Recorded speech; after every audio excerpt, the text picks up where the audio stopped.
Hi folks, this is Paul at WMSOhio.com showing you Komatsu D41S. Good running local dozer. The motor has just been rebuilt, so we were told from the gentleman we traded in with, local contractor, and he did not put a whole lot of hours on it since it's been fully rebuilt. That motor was out, and he said he put about 15,000 plus just in the motor overhaul. So good running machine, starts, runs, does everything just like it should. Undercarriage looks good. The only place I can fault it, guys, it's got a couple cylinders with a little seepage. You can see one right there on the top, not bad. I think no oil leaks noticed on the motor.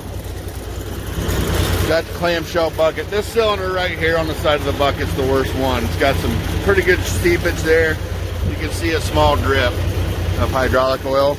Easy fix, guys. Take that cylinder off, get it rebuilt, but the rest of them just real minimal, what you'd expect out of a machine this old. Starts, operates, does what it should. Check it out, WMSOhio.com. It's going to be a buy now unit.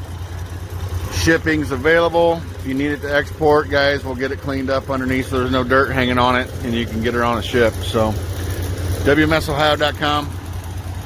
Good Komatsu dozer.